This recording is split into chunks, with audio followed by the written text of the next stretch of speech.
આજે આપણે રે ઓપ્ટિક્સની અંદર પ્રીવિયસ લેક્ચરમાં જે પ્રિઝમ રિલેટેડ અને પ્રકાશનું વિભાજન ભણ્યા હતા, આ ઉપરાંત એના ન્યુમેરિકલ્સ પણ જોયા હતા. આજે આપણે એક એવી પ્રકાશીય ઘટના સમજવાની છે જે કુદરતી છે અને તમને જોવાની બહુ જ મજા આવે છે. અત્યારે વરસાદનો માહોલ છે, વરસાદનું વાતાવરણ છે, અને જો વરસાદની અંદર તમને સાથે સાથે તડકો હોય તો તમને સરસ મજાનું, તમને આંખને ગમે એવું સૌંદર્ય એકદમ રચાય, અને એ છે એ મેઘધનુષ. તો દોસ્તો, મેઘધનુષ કેવી રીતે રચાય? ઘણી બધી એવી કુદરતી ઘટનાઓ છે જે આપણી આંખને ગમે પણ છે અને આપણને જોવાની મજા આવે. દાખલા તરીકે તમે બીચ ઉપર તમે જાઓ અને એકદમ સ્કાય બ્લુ આકાશ હોય. તમે આવા ચિત્રો પણ નેટની અંદર જોયા હશે, તમે રૂબરૂ ગયા પણ હશો. એકદમ સ્કાય બ્લુ આકાશ હોય અને જો સૂર્ય આથમતો હોય તો એકદમ રેડિશ કલર હોય, તો આપણને એ જોવાની બહુ જ મજા આવે. તો આવી અદ્ભુત ઘટનાઓ કેવી રીતે બને છે એ તો જાણવું જ જોઈએ એક સાયન્સના સ્ટુડન્ટ તરીકે, અને એમાં કઈ કઈ ઘટનાઓનો સમાવેશ થાય એ પણ આપણે જાણવું જોઈએ. દોસ્તો, આજે એક એવી કુદરતી ઘટના કે જે તમને બહુ જ ગમે જોવું. મેઘધનુષ નીકળે તો આપણે ફટાફટ જોવા માટે ઘરની બહાર નીકળી જાય. કોઈ એમ કે આજે મેઘધનુષ દેખાય છે તો આપણે ફટાફટ ઘરની બહાર નીકળી જાય. તો દોસ્તો, આજે આપણે મેઘધનુષ વિશે ચર્ચા કરવાના છીએ અને કેવી રીતે રચાય અને તમારી આંખમાં એ કેવી રીતે દેખાય છે. આની અંદર કોમ્પિટિટિવ એક્ઝામની અંદર કોઈ કેલ્ક્યુલેશન પ્રકારના પ્રશ્નો તો કદાચ ના હોય, પણ જો જ્ઞાન આધારિત, નોલેજ આધારિત પ્રશ્નો હોય તો આ સારી રીતે ટેકલ કરી શકાય. દોસ્તો, મેઘધનુષ કેવી રીતે રચાય છે સમજવા માટે મેં અહીંયા તમને 3 ફિગર સાથે બતાવી છે. એમાં આપણે 1 બાય 1 જોશું. પહેલું જે આ આકૃતિ એ છે, પહેલી આકૃતિ, એની અંદર એક વર્ષાનું બુંદ બતાવ્યું, એટલે વરસાદનું એક બુંદ બતાવેલું છે. અને એમાં કેવી રીતે ઘટના થાય તમે સમજો. સૂર્યપ્રકાશના કિરણો બુંદ ઉપર આપાત થાય એટલે પહેલાં વિભાજન થઈ જાય રંગમાં. અને આપણને ખબર છે કે પ્રિઝમની અંદર આપણે વિભાજન સમજી ગયા. એમાં જાંબલી રંગનું વક્રીભવન સૌથી વધારે થાય અને જેની તરંગ લંબાઈ વધુ છે એનું વક્રીભવન સૌથી ઓછું થાય. એટલે થોડું વક્રીભવન થઈ અને અહીંયા આપાત થશે સામેની સપાટી ઉપર, અને આનું વધારે વક્રીભવન થઈને સામેની સપાટી ઉપર આપાત થશે બ્લુ રંગનું, જાંબલી રંગનું. તો દોસ્તો, ઉપર રેડ અને જાંબલીની વચ્ચે બાકીના બધા રંગો હોય. એટલે આપણે એન્ડ પોઈન્ટના બંને રંગોની ચર્ચા કરશું. તો ઉપર રેડ અને નીચે કેવું છે, જાંબલી રંગ માટે વાયોલેટ રંગનું જે છે એ વક્રીભવન થયું છે એ આપણે બતાવ્યું. એટલે એક વખત અહીંયા વક્રીભવન થયું, એટલે કે વિભાજન થયું પ્રકાશનું. પછી વિભાજન થયા બાદ અહીંયા પાછું પૂર્ણ આંતરિક પરાવર્તન થયું. આવું શું કામે થાય દોસ્તો? જ્યારે આપેલા માધ્યમ માટે, એટલે કે અહીંયા પાણીના બુંદ માટે જે ક્રાંતિકોણ હશે એના કરતાં સપાટીએ તમે અહીં લંબ દોરો, આ સપાટીએ તમે લંબ દોરો અને આ સપાટી ઉપર આપાત કોણની value I greater than C થઈ જાય. એટલે પાણીના બુંદ માટે જે ક્રાંતિકોણ છે એના કરતાં જ્યારે આપાત કોણ મોટો થઈ જાય ત્યારે પૂર્ણ આંતરિક પરાવર્તનની ઘટના બને. એટલે દોસ્તો, અહીંથી સૂર્યપ્રકાશના કિરણો આવે અને તમે અહીંયા ઊભા છો, અને તમને પ્રકાશના કિરણો કેવી રીતે બુંદમાંથી પાછા આવે દેખાય. તો મેઘધનુષ ત્યારે જ દેખાશે કે તમારી પીઠ પાછળ, એટલે કે અવલોકનકારની પીઠ પાછળ સૂર્ય હશે. અને સૂર્ય હશે તો જ દેખાશે. મેઘધનુષ્ય માત્ર વરસાદને કારણે દેખાય નહીં, વરસાદ પણ હોવો જોઈએ અને સાથે સાથે સૂર્ય પણ હોવો જોઈએ. અને મુખ્ય કન્ડિશન એ કે અવલોકનકારની પીઠ પાછળ સૂર્ય હોય ત્યારે અવલોકનકારને સામે મેઘધનુષ દેખાય છે. તો દોસ્તો, સૂર્યપ્રકાશના કિરણો જ્યારે પાણી ઉપર આપાત થાય ત્યારે પહેલી ઘટના બને વક્રીભવનની, પછી બને પૂર્ણ આંતરિક પરાવર્તન, એટલે પરાવર્તન જ થયું એક પ્રકારનું. પરાવર્તન થયા બાદ અહીંયા ફરી વક્રીભવન થાય, અને અહીંયા જેવી રીતે વક્રીભવન આ વક્રાકાર સપાટી ઉપર જાંબલી રંગનું નીચે વક્રીભવન વધુ થયું હતું, એમાં અહીંયા વક્રાકાર સપાટી ઊંધી છે એટલે આનું વક્રીભવન જે છે ઉપર તરફ થશે. પણ જાંબલી રંગનું વક્રીભવન વધારે થવાથી આ તમને ઉપર દેખાશે અને રાતો રંગ છે એ નીચે દેખાશે. એટલે તમે જો આ જે છે એ આપાત કિરણ સાથે કેટલા ખૂણે 40 ડિગ્રીએ નિર્ગમન થાય. એટલે કે જાંબલી રંગ 40 ડિગ્રીએ નિર્ગમન થાય અને રાતો રંગ છે એ આપાત કિરણ સાથે કેટલાના ડિગ્રીએ 42 ડિગ્રીએ નિર્ગમન પામે છે. આ એક બુંદની વાત થઈ. વાસ્તવમાં તો મેઘધનુષ રચાય ત્યારે પાણીના અસંખ્ય બુંદો હોય છે. તો મેઘધનુષની રચના કેવી રીતે થાય અને તમને કેમ દેખાય એ સમજવા માટે દોસ્તો આ આપણે આકૃતિ જોઈએ. અહીંયા વર્ષાના બુંદો બતાવ્યા છે, એટલે એક કરતાં વધારે બુંદોની ચર્ચા કરી છે. સૂર્યપ્રકાશના સમાંતર કિરણો તમે જોઈ શકો છો. આ સૂર્યપ્રકાશ છે, અહીંયા એટેક કરે છે, અને આ સૂર્યપ્રકાશ અહીંયા એટેક કરે છે. તો દોસ્તો બંને સૂર્યપ્રકાશ જે સૂર્યપ્રકાશના કિરણો છે એ બંને બુંદ ઉપર આપાત થાય. એટલે હવે અંદરની સાઈડ જે વિભાજન થાય રંગોમાં એ મેં અહીંયા દર્શાવેલું નથી, પણ વક્રીભૂત થઈ સફેદ પ્રકાશનું અને બહાર નીકળે ત્યારે વિભાજન થાય ત્યારે દોસ્તો જાંબલી રંગનું વક્રીભવન સૌથી વધુ થશે. એટલે જાંબલી રંગનું વક્રીભવન વધારે થયું, રાતા રંગનું વક્રીભવન ઓછું થયું, એટલે લગભગ સીધું થોડું જ વક્રીભવન થઈ અને અહીંયા તમને જોવા મળે છે. અને અહીંયા તમે અવલોકનકાર તરીકે છો. તો તમને જે રેડ રંગ દેખાણો છે એ અહીંયા દેખાણો, આ બુંદમાંથી વક્રીભૂત થઈને જે આવ્યો છે એ. બીજું બુંદ છે એમાંથી આપાત થયું, એટલે એક વખત વક્રીભવન થયું, પૂર્ણાંતરિક પરાવર્તન થયું, ફરી વક્રીભવન થઈને વિભાજન થઈ. અને કોનું વક્રીભવન સૌથી ઓછું થશે? રેડનું. વક્રીભવન વધારે કોનું થશે? જાંબલીનું. એટલે જે વધારે વળી અને તમારી આંખ ઉપર પહોંચે છે. એટલે દોસ્તો તમે અહીંયા ઓબ્ઝર્વર છો, અવલોકનકાર છો, તો તમને રાતા રંગનો પ્રકાશ છે એ ઉપર તરફ દેખાય અને જાંબલી રંગનો પ્રકાશ છે એ નીચે તરફ દેખાય. તો મેઘધનુષની અંદર જાની વાલી પિનારા જે કહીએ છે એમાં જાંબલીથી લઈને રાતા સુધીના બધા જ રંગોનું વિભાજન થાય છે જુદી જુદી તરંગ લંબાઈને અનુરૂપ. અને એમાં તમારો જાંબલી રંગ તમને નીચે દેખાય છે ને રાતો રંગ ઉપર દેખાય છે. દોસ્તો આ થઈ ગયું તમારું પ્રાથમિક મેઘધનુષ્ય. પ્રાથમિક મેઘધનુષની અંદર તમે અહીંયા ઓબ્ઝર્વર છો, સૂર્યપ્રકાશ તમારી પીઠ પાછળ છે. જુદા જુદા બુંદોમાં પહેલાં વક્રીભવન થાય, પછી પૂર્ણાંતરિક પરાવર્તન થાય ને પછી વક્રીભવન થાય.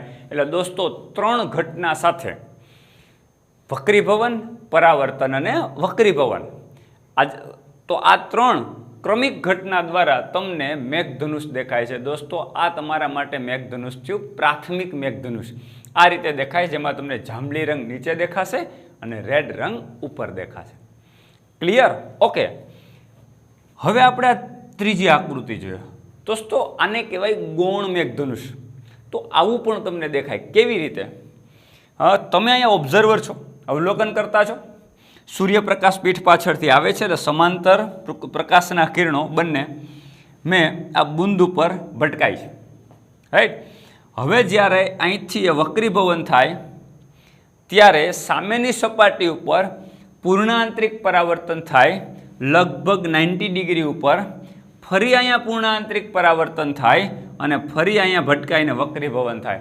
એટલે દોસ્તો જ્યારે પાણીના બુંદની અંદર ડબલ વખત પૂર્ણાંતરિક પરાવર્તનની ઘટના સર્જાય, એટલે કે પાણીના બુંદ અને સૂર્યમાંથી આવતા પ્રકાશના કિરણોની ગોઠવણી એવી રીતે થઈ જાય કે જેથી કરીને આપેલા પાણીના બુંદના ક્રાંતિકોણ કરતાં આ સપાટી ઉપર આપાત કોણ એ મોટો થઈ જાય ને ફરી આ સપાટી ઉપર આપાત કોણ પણ મોટો થઈ જાય, ત્યારે ડબલ વખત પૂર્ણ આંતરિક પરાવર્તન થશે.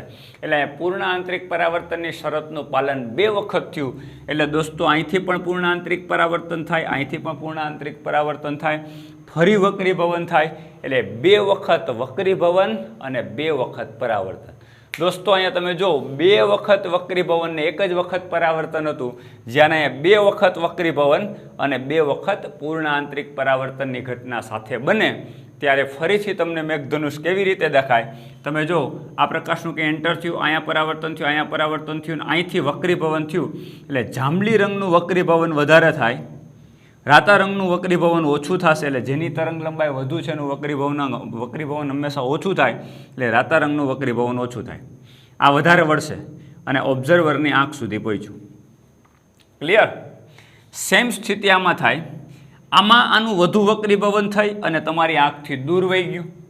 અહીંયા ઓછું વક્રીભવન થઈ અને તમારી આંખ સુધી પહોંચે. તો દોસ્તો અવલોકન કરતાને મેઘધનુષમાં રેડ રંગ નીચે દેખાશે અને જાંબલી રંગ ઉપર દેખાશે. આના કરતાં આખું ઉલટું થઈ જશે દોસ્તો. આમાં રેડ રંગ ઉપર દેખાતો હતો અને જાંબલી રંગ છે એ નીચે દેખાતો હતો. સેમ અહીંયા જાંબલી રંગ ઉપર દેખાશે ને રાતો રંગ નીચે દેખાશે. એટલે આ પ્રકારના મેઘધનુષ્યની ઘટનાને ગૌણ મેઘધનુષ્ય કહેવાય. તો દોસ્તો તમે મેઘધનુષ્ય તમે જોવ છો એ ગોઠવણી ઉપર, એટલે કે વર્ષાના બુંદો અને સૂર્યપ્રકાશના કિરણો જે વર્ષા બુંદુ પર કેવી રીતે એટેક કરે છે. તો અહીં તમે જોઈ શકો છો આ તમારી એટલે કે સૂર્યપ્રકાશના કિરણો સાથે તમે જો જાંબલી રંગ એ 53 ડિગ્રીનો ખૂણો બનાવે, જ્યારે રાતો રંગ છે 50 ડિગ્રીનો ખૂણો બનાવે છે. તો એ જ રીતે તમારે જુદા જુદી ઘટના એટલે મેઘધનુષ્યની ઘટના એ જુદી જુદી સ્થિતિમાં થતી હોય. એટલે આ સ્થિતિમાં જ્યારે પ્રાથમિક ગુણ મેઘધનુષ્ય રચાય ત્યારે તમને રેડ રંગ ઉપર દેખાય ને જાંબલી નીચે દેખાય. આ રીતનું મેઘધનુષ્ય રચાય, જેમાં ઘટના આમાં MCQ પૂછાય કે પ્રાથમિક મેઘધનુષ્યની અંદર કઈ પ્રકાશીય ઘટનાઓ બને. તો 2 વખત વક્રીભવન ને 1 વખત પરાવર્તન. જ્યારે ગૌણ મેઘધનુષ્યની અંદર 2 વખત વક્રીભવન અને 2 વખત પરાવર્તન. એટલે ખરેખર મેઘધનુષ કોમ્બિનેશન કોનું છે? વક્રીભવન, પરાવર્તન ને વિભાજન. પૂર્ણાંતરિક પરાવર્તન વન ટાઈપ ઓફ પરાવર્તન જ છે દોસ્તો. પણ પરાવર્તન, વક્રીભવન અને પ્રકાશના કિરણોનું સફેદ પ્રકાશનું જુદા જુદા રંગોમાં વિભાજન. એટલે ખરેખર મેઘધનુષ્ય ઘટના છે એ વક્રીભવન, પરાવર્તન અને વિભાજનની સંયુક્ત ઘટનાથી તમને મેઘધનુષ્ય જોવા મળે છે. તો આ તમારા માટે મેઘધનુષ્ય થયું, ગૌણ મેઘધનુષ્ય થયું. તો આ પ્રકારના રંગો તમને વિભાજિત થઈ અને મેઘધનુષ્યના ફોર્મમાં દેખાય છે. એક સરસ મજાની પ્રકાશીય ઘટના આજે આપણે સમજ્યા. હજી એક બીજી પ્રકાશીય ઘટના આપણે દોસ્તો સમજવાની છે, એ પણ બહુ જબરદસ્ત છે. મેં હમણાં જ તમને વાત કરી કે ઘણી વખત આપણને આકાશ છે એકદમ સ્કાય બ્લુ દેખાય છે, સૂર્ય ઉગતી કે આથમતી વખતે આપણને રેડિશ રંગ દેખાય છે. દોસ્તો આનું કારણ પણ આપણે જોઈએ અને સમજવાનો પ્રયત્ન કરીએ. ફ્રેન્ડ્સ, હવે આપણે એક એવી ઘટના કુદરતી સમજવાની છે જે પણ બહુ મજા આવે છે. મેઘધનુષની જેમ જ આપણને સંપૂર્ણ આકાશ જે છે એ ઉપર તમે જોવો એટલે તમને સ્કાય કલરનું, બ્લુ કલરનું આકાશ દેખાય, જેને આપણે સ્કાય બ્લુ કહીએ. દોસ્તો સૂર્ય ઉગે અથવા તો આથમે ત્યારે એ ભાગ તરફથી તમે અવલોકન કરતા તમને રેડિશ જેવો કલર દેખાય. તો આનું રીઝન શું? આપણે નોર્મલી પ્રકાશનું જે પરાવર્તન થતું હોય અરીસા ઉપર, એટલે અરીસામાં જ્યારે લાઇટ એન્ટર થાય દોસ્તો, આ રીતે એક સિમ્પલ અરીસો છે અને આમાં સમાંતર પ્રકાશના કિરણો સોર્સમાંથી આવતા હોય, તો એનું જે પરાવર્તન થતું હોય આ રીતે થતું હોય. આ સોર્સ છે, તો અહીંયા તમને એની ઇમેજ જે દેખાય છે એ નોર્મલ પરાવર્તન છે, સામાન્ય પરાવર્તિત ઘટના, રાઈટ. પછી કોઈ પણ વસ્તુ આપણને જે દેખાય છે તો એમાં કોઈ પણ સોર્સમાંથી આવતા પ્રકાશના કિરણો એ વસ્તુ ઉપર પડે અને એમાંથી પરાવર્તિત થઈને આવે તો આપણને એ વસ્તુ દેખાય છે. એની ઇમેજ આપણા આંખના પડદા ઉપર રચાઈને આપણને એ વસ્તુ દેખાય છે. અરીસામાં પરાવર્તિત થતા પ્રકાશના કિરણો એ ચળકતી સપાટી છે, સ્પેશિયલ પરાવર્તક સપાટી છે. તો વસ્તુની ઇમેજ રચનારી એ સપાટી છે કે જે તમારું વસ્તુની ઇમેજ રચી અને તમને એ વસ્તુનું પ્રતિબિંબ તમને દેખાય. તો તમે અરીસાની સામે ઊભા હોય તો તમને દેખાય. સામાન્ય પરાવર્તનની ઘટના છે દોસ્તો. હવે કોઈ પણ લાઇટ જે છે એ કોઈ વસ્તુ ઉપર આપાત થાય એટલે સમ એનર્જી એબ્ઝોર્બ થાય, થોડીક એનર્જી એબ્ઝોર્બ થઈ જાય, થોડીક પરાવર્તિત થઈ જાય. તો આ પ્રકારની જ્યારે ઘટના બને એટલે એક સમજાવું તમને. દાખલા તરીકે પાર્ટિકલ છે, કણ, એક કણ છે, આની ઉપર લાઇટ આપાત થાય તો આ દિશામાં એનું પરાવર્તન થઈ ગયું. બીજું કોઈક લાઇટ તમે વિચારો આ દિશામાં, તો એનું આ દિશામાં પરાવર્તન થઈ ગયું. બીજી કોઈ એક લાઇટ વિચારો આમ, તો એનું એ જ દિશામાં પરાવર્તન થઈ ગયું. તો તમને પરાવર્તિત કિરણોની સંખ્યા આવી અસંખ્ય મળે. એટલે કોઈ પણ એક કણ ઉપર આપણે કણને આવો ગોળાકાર ધારીએ અને ગોળાકાર કણ ઉપર જ્યારે પ્રકાશ આપાત થાય ત્યારે જુદી જુદી દિશામાં ઉર્જાનું પરાવર્તન થાય, એટલે કે પ્રકાશનું પરાવર્તન થાય અને લાઇટ આ જુદી જુદી દિશામાં વિખેરિત થાય. દોસ્તો આ વિખેરિત થતી લાઇટને ઇંગ્લિશમાં સ્કેટર્ડ ઓફ લાઇટ અથવા તો સ્કેટરિંગ ઓફ લાઇટ એટલે પ્રકાશનું પ્રકિરણન કહેવાય, નહીં કે પરાવર્તન. આ કઈ ઘટના છે? પ્રકિરણનની ઘટના. ગુજરાતીમાં પ્રકિરણન કહેવાય, ઇંગ્લિશમાં એને સ્કેટર્ડ કહેવાય. તો લાઇટ સ્કેટરિંગ થવી એટલે એ સામાન્ય પરાવર્તનની ઘટના નથી દોસ્તો. અમુક એનર્જી જે છે એ એબ્ઝોર્બ થાય અને અમુક એનર્જી છે એ રિફ્લેક્ટ થાય. એ રિફ્લેક્ટ થયેલી એનર્જી અથવા તો પ્રકાશ જે છે એ જુદી જુદી દિશામાં વિખેરિત થાય, એને પ્રકાશનું પ્રકિરણન કહેવાય, સ્કેટરિંગ કહેવાય. તો આ સ્કેટર્ડ લાઇટની તીવ્રતા કોની ઉપર ડિપેન્ડ હોય? દોસ્તો આ સમજવાનો આપણે પ્રયત્ન કરીએ, ધ્યાનથી સમજજો. દાખલા તરીકે આવો એક કોણ આપણે વિચારીએ. હવે આની ઉપર કોઈ એક તરંગ લંબાઈ આપણે આપાત કરીએ. આવી કોઈ તરંગ લંબાઈ આપાત કરીએ, આવી કોઈ તરંગ લંબાઈ આપાત કરીએ, તો જુદી જુદી તરંગ લંબાઈ, સૂર્યપ્રકાશ સફેદ રંગનો, સફેદ કલર એટલે સફેદ પ્રકાશ કહેવાય, પણ એ જુદી જુદી તરંગ લંબાઈઓનો બનેલો છે.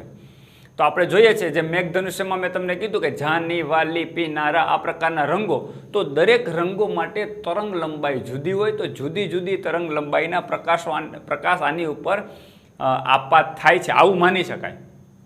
પણ જેની તરંગ લંબાઈ ઓછી હશે, આ પાર્ટિકલ છે, જેની તરંગ લંબાઈ ઓછી હશે આવી, એટલે કે આ પાર્ટિકલ ઉપર આમ ભટકાણું, તો એ તરંગ લંબાઈ એ કણને ટપી નહીં શકે, એટલે જમ્પ કરીને નીકળી નહીં શકે એની ઉપરથી. જેની તરંગ લંબાઈ વધુ હશે, દાખલા તરીકે આની તરંગ લંબાઈ જેની વધુ છે આવી, તો તમે જો એ પાર્ટિકલ ઉપરથી જમ્પ કરીને નીકળી જાય, એટલે એ લાઇટનું સ્કેટર થવું, એ કોણ ઉપરથી પરાવર્તિત થવું, એની સંભાવના ઘણી બધી ઘટી જાય. પણ જેનું પરિમાણ મોટું છે આવું, કે જેમાં તમે તરંગ લંબાઈ અથડાય, જેની તરંગ લંબાઈ નાની છે, એનું સ્કેટર્ડ થવાની સંભાવના વધી જાય. કારણ કે જ્યારે એની ઉપર ભટકાય ત્યારે એ પાર્ટિકલને જમ્પ કરીને એ પ્રકાશ નીકળી શકતો નથી, એ અથડાયા પછી પરાવર્તિત થયા વગર રહેતો નથી, એટલે પ્રકિરણન થાય છે.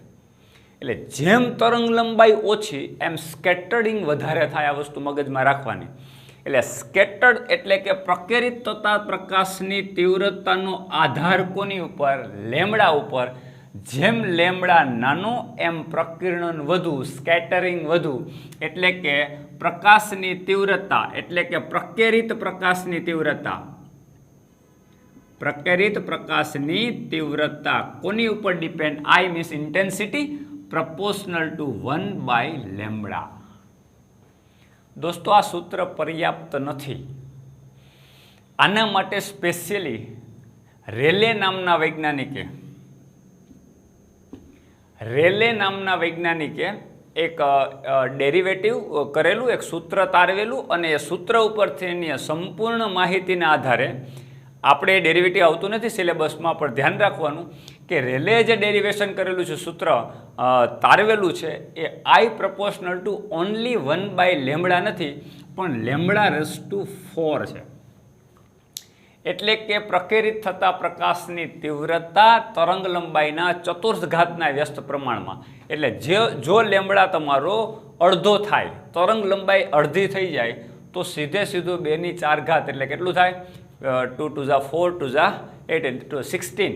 એટલે તમારી જે તરંગ લંબાઈ જે છે એ અડધી થઈ જાય, તો તમારી ઇન્ટેન્સિટી, પ્રકેરિત પ્રકાશની ઇન્ટેન્સિટી 16 ગણી વધારે થઈ જાય. ખાલી તરંગ લંબાઈ અડધી થવાથી 2⁴, એટલે ઇન્ટેન્સિટી તમારી કેટલા ગણી થઈ જાય? 16 ગણી તીવ્રતા થઈ જાય પ્રકેરિત પ્રકાશની. આવું રેલે નામના વૈજ્ઞાનિકે સૂત્ર તારવેલું છે. ચલો, તો આ વાત થઈ ગઈ ફિક્સ, કે જેની તરંગ લંબાઈ નાની એનું સ્કેટરિંગ વધારે. હવે તમે જુઓ દોસ્તો, આપણે જાંબલીથી ઉપાડીએ, વાયોલેટથી લઈ જાની, વાલી, પીનારા, રેડ સુધી, બાકીના બધા જ રંગો વચ્ચે ઇન્ટુ ધ બ્લુ છે, યલો છે, વોટેવર કંઈ પણ, તો બધા જ રંગો છે એમાં વાયોલેટથી તમે સ્ટાર્ટ કરો અને રેડ સુધી પહોંચો, તો રાતા રંગની તરંગ લંબાઈ વધારે હોય, ધ્યાન રાખજો. હા, એની પાસે એનર્જી ઓછી હોય, પણ એની તરંગ લંબાઈ વધારે હોય. એટલે રાતા રંગ પાસે તરંગ લંબાઈ વધારે છે અને વાયોલેટની તરંગ લંબાઈ ઓછી છે. એટલે દોસ્તો સ્કેટરિંગ સૌથી વધુ કોનું થશે? વાયોલેટનું. Lambda violet less than red. રાતા રંગની તરંગ લંબાઈ કરતાં વાયોલેટની તરંગ લંબાઈ ઘણી ઓછી છે. એટલે સ્કેટરિંગ વધારે કોનું થશે? વાયોલેટનું. હવે આકાશની એટલે આપણા વાતાવરણમાં જે ધૂળના રજકણો છે, પાર્ટિકલ્સ,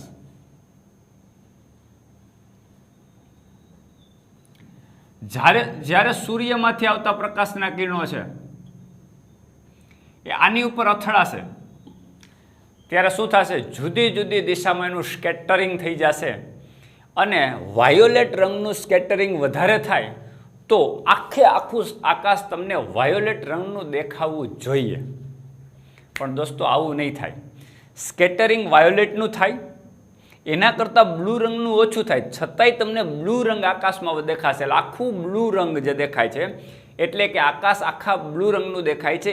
એનું કારણ સ્કેટરિંગ તો બ્લુ રંગનું વધારે થાય છે એટલે આ પાર્ટિકલની અંદર ભટકાય છે અને જુદી દિશામાં બ્લુ રંગ વિખેરાઈ જાય છે, બ્લુ.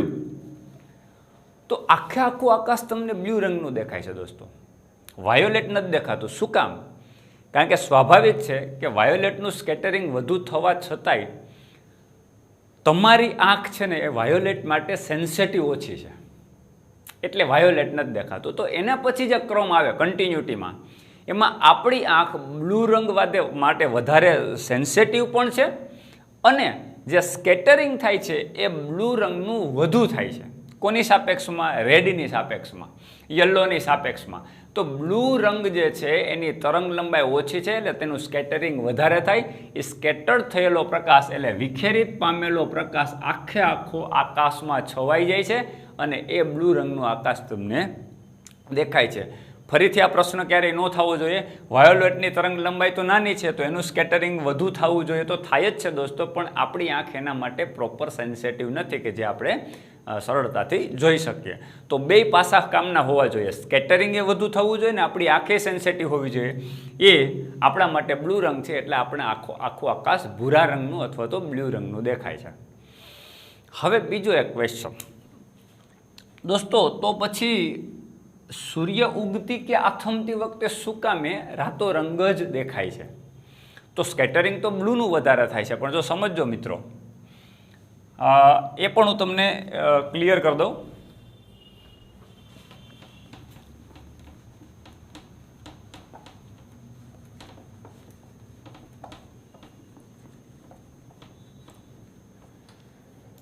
દાખલા તરીકે આપણી પૃથ્વી છે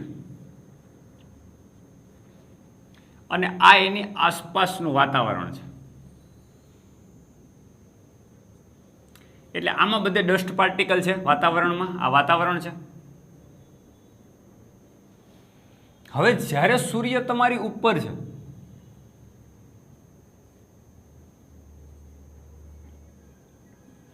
અરે એમાંથી આવતું પ્રકાશનું કિરણ આમ આવે છે અને અહીંયા અવલોકન કરતા છે. સમજો. હવે જે આ વાતાવરણમાં જે ડિસ્ટન્સ કપાય છે એને આપણે ડી કહી દઈએ. સમજો, વાતાવરણમાં જે પ્રકાશનું કિરણ અંતર કાપે એને આપણે ડી કહી દઈએ. હવે જ્યારે સૂર્ય આથમે કે ઉગે કોઈ પણ પોઝિશનમાં હોય દોસ્તો, ત્યારે અહીંયા છે, ચલો તો આમાંથી આ સૂર્યની સ્થિતિ જ્યારે ઉગે કે આથમે ત્યારે આમ ક્રોસમાં, ત્યારે જે પ્રકાશનું કિરણ વાતાવરણમાં એન્ટર થાય અને અહીંયા આવે ત્યારે આ ડી ડેશ છે. કયું અંતર? આ. તો તમે જોઈ શકો છો આ અંતર કરતાં એટલે સીધું તમારી ઉપર આવતું હોય એ કિરણ કરતાં પ્રકાશના કિરણને ઉગતી કે આથમતી વખતે આ ડિસ્ટન્સ વધુ કાપવું પડે. ધારો કે ડી ડેશ કહું તો D dash greater than D હોય. એટલે પ્રકાશને જ્યારે સૂર્ય ઉગે અથવા તો આથમતી વખતે આ જે સ્થિતિ હોય એમાં પ્રકાશને વાતાવરણમાંથી વધુ અંતર કાપવું પડે છે. સમજો, જ્યારે સૂર્યના પ્રકાશના કિરણો ઓછું અંતર કાપીને આવે છે ત્યારે આ જે પાર્ટિકલ છે એની ઉપર લાઇટ જે સ્કેટર થાય છે એ બ્લુ રંગનું સ્કેટરિંગ વધારે થાય છે, એટલે આખે આખું આકાશ તમને ઉપર જોતા કેવા રંગનું દેખાય છે? ભૂરા રંગનું. પણ સૂર્યમાંથી આવતા પ્રકાશના કિરણો જેને વધુ અંતર કાપવું પડે છે, એટલે એમાં વાતાવરણની અંદર જે સ્કેટર થયેલી લાઇટ છે બ્લુ રંગની, એ વાતાવરણમાં વિખેરાઈ જાય છે અને એ તમારા આંખ સુધી પહોંચતી નથી. સમજો એની તરંગ લંબાઈ ઓછી છે, સ્કેટર થયેલી લાઇટ તમારે આંખ સુધી પહોંચતી નથી. પણ જ્યારે વધુ અંતર કાપવું પડે ત્યારે સીધે સીધું મેં તમને કીધું સ્કેટર થયા વગરની લાઇટ, એટલે જેની તરંગ લંબાઈ વધુ છે એવી લાઇટ તમારી આંખમાં ડાયરેક્ટલી પહોંચે છે, એટલે જેનું સ્કેટરિંગ નથી થતું એવો રંગ રાતો રંગ. તો રાતા રંગનું સ્કેટરિંગ અત્યંત ઓછું થાય છે, એટલે લાઇટ સીધે સીધી તમારી આંખમાં આવે છે. જે પાર્ટિકલમાં સ્કેટરિંગ થાય છે બ્લુ રંગનું, એ વાતાવરણમાં વિખેરાઈ જાય છે અને રાતા રંગની એનર્જી ખૂબ ઓછી હોય. પણ જ્યારે કોઈ વસ્તુ ઉપર આપાત થયા વગર જ્યારે જમ્પ કરીને તમારી આંખ સુધી પહોંચી જાય છે, તો એ સરળતાથી પહોંચી શકે અને તમારી આંખ એને ઝડપથી સેન્સ કરી શકે. અને આમાં જે બ્લુ રંગ જે છે એનું સ્કેટરિંગ થયા બાદ એ આકાશમાં વિખેરાઈ જાય છે ને એનર્જી લોસ થાય છે ઘણી બધી, અને તમારી આંખ સુધી પહોંચતા એ એનર્જી એટલી બધી લોસ થઈ ગઈ હોય છે કે જે બ્લુ રંગ તમને દેખાતો નથી. તો સૂર્ય ઉગતી કે આથમતી વખતે તમને ડાયરેક્ટલી વધુ તરંગ લંબાઈવાળો પ્રકાશ વિધાઉટ સ્કેટર્ડ તમારી આંખમાં પહોંચે છે. આટલી વાત ક્લિયર થઈ ગઈ. ઓકે, હવે એક બીજી વસ્તુ, આ થઈ તમારી કુદરતી ઘટના, પ્રકીર્ણનની ઘટના. હજી એક બહુ મહત્વની વસ્તુ કે તરંગ લંબાઈના આધારે એક વસ્તુ સમજવાની છે કે લેમ્બડા, જેના માટે કોઈ પણ એક કણનું પરિમાણ લ્યો, એ પરિમાણને આપણે કહી દઈએ એ લેસ દેન લેમ્બડા હોય, એટલે પરિમાણ કરતાં તરંગ લંબાઈ લાયક ગાળો નહીં, આખી તરંગ લંબાઈ કમ્પ્લીટ, એ પરિમાણ કણના પરિમાણ કરતાં જ્યારે વધુ હોય ત્યારે રેલે પ્રકીર્ણન થાય. અને રેલે પ્રકીર્ણન આ સિદ્ધાંત મુજબ થાય, પ્રકાશની તીવ્રતા લેમ્બડાના ચતુર્થ ઘાતના વ્યસ્ત પ્રમાણમાં હોય, એટલે તરંગ લંબાઈ ઉપર ડિપેન્ડ હોય. પણ જ્યારે પરિમાણ એટલે આની સાઇઝ, કણની સાઇઝ, અને પરિમાણ કીધું આપણે ગ્રેટર ધેન લેમ્બડા હોય, એટલે આપાત પ્રકાશની તરંગ લંબાઈના કરતાં ઘણું બધું પરિમાણ મોટું હોય કણનું. આવા સંજોગો ક્યાં દોસ્તો? પાણીનું બુંદ. તો જ્યારે વરસાદની સિઝન હોય ત્યારે પાણીના કણ કે પાર્ટિકલ કે બુંદ એ પ્રકાશની તરંગ લંબાઈ કરતાં સાઇઝમાં ઘણા મોટા હોય છે. આવા સમયે સ્કેટરિંગ થતું નથી, એટલે કે રેલે પ્રકીર્ણન થતું નથી. એમાં ખાસ પ્રકારનું પ્રકીર્ણન, એને કહેવાય મી પ્રકીર્ણન. કેવું પ્રકીર્ણન? મી પ્રકીર્ણન. આવું મી શું કામ કીધું? ગુસ્તાવ મી નામના સાયન્ટિસ્ટના નામ ઉપરથી મી પ્રકીર્ણન કહેવાય. અને મી પ્રકીર્ણન તરંગ લંબાઈથી સ્વતંત્ર હોય, એટલે જ્યારે પરિમાણ તમારું મોટું હોય તરંગ લંબાઈ કરતાં, એટલે કે વરસાદની સિઝનમાં બધી જ તરંગ લંબાઈનું સંપૂર્ણ જુદી જુદી દિશાઓમાં સ્કેટરિંગ થાય છે, પણ સરખી રીતે થાય છે. એટલે આમાં કેમ કે બ્લુ રંગનું વધારે સ્કેટરિંગ થાય એટલે બ્લુ દેખાય, રેડનું ઓછું થાય એટલે ઓછું દેખાય. પણ દોસ્તો, જ્યારે મી પ્રકીર્ણન થતું હોય, પરિમાણ જ્યારે તરંગ લંબાઈ કરતાં વધારે હોય, ત્યારે સ્કેટરિંગ દરેક તરંગ લંબાઈનું સરખું થાય, એટલે સ્કેટરિંગ તરંગ લંબાઈથી સ્વતંત્ર થઈ જાય. એટલે કોઈની તીવ્રતા તમને વધુ દેખાય, કોઈની તીવ્રતા તમને ઓછી દેખાય એવું થતું નથી. લેમ્બડાથી સ્વતંત્ર, આનો મતલબ થાય કે બધી તીવ્રતાઓ સમાન દેખાય, એટલે તમને સફેદ લાઇટ એ કમ્પ્લીટ સફેદ દેખાય. એટલે તમને ખબર છે કે જ્યારે વાતાવરણમાં ભેજ હોય અથવા તો ચોમાસું હોય ત્યારે તમે જોયું હશો એકદમ સફેદ વાદળાઓ થઈ જાય, જેને આપણે ખેડૂત એની ભાષામાં ખડાયું કહે. દોસ્તો, એ ખડાયું અથવા તો પેલા જે વાદળના ગોટા થઈ જતા હોય સફેદ કલરના, દોસ્તો એ મી પ્રકીર્ણન છે. ત્યારે એ બતાવે છે કે વાતાવરણમાં ભેજ છે, અને વાતાવરણમાં જેમ વધુ ભેજ હોય એમ વરસાદ આવવાની સંભાવના વધી જતી હોય છે. તો ચોક્કસ પ્રેશર ક્રિએટ થાય જમીન ઉપર, એટલે ઓટોમેટિક વાદળા છે એ વરસે છે, પણ એમાં ભેજ હોવો જરૂરી છે. એ આ બતાવે કે એ ગ્રેટર ધેન લેમ્બડા હોય ત્યારે તરંગ લંબાઈથી સ્વતંત્ર એવું પ્રકીર્ણન થાય. અને આકાશમાંથી ને આપણને કોઈ ચોક્કસ લાઇટનું સ્કેટર દેખાતું નથી, પણ બધી જ લાઇટો એટલે તરંગ લંબાઈથી સ્વતંત્ર એવું પ્રકીર્ણન, એટલે સફેદ રંગના વાદળાઓ આપણને વરસાદ દરમિયાન દેખાવાનું ચોમાસા દરમિયાન દેખાવાનું કારણ એ ગ્રેટર ધેન લેમ્બડા હોય. જ્યારે નોર્મલ કેસમાં એ લેસ ધેન લેમ્બડા હોય ત્યારે રેલે પ્રકીર્ણન થાય અને એમાં I પ્રપોર્શનલ ટુ λ⁴ પાલન થાય. આવું રેલે પ્રકીર્ણન થતું હોય. દોસ્તો આટલી વાત તમને ક્લિયર થઈ ગઈ હશે. તો આજે આપણે શું ભણ્યા? સ્કેટરિંગ ઓફ લાઇટ, પ્રકાશનું પ્રકીર્ણન. તો આ પ્રકીર્ણન જે છે એ બહુ મહત્ત્વનો ટોપિક છે, તો આ પણ ધ્યાન રાખજો. તો આજે આપણે અહીંયા સુધી રાખશું. નેક્સ્ટ લેક્ચરની અંદર આપણે આગળ જોઈશું.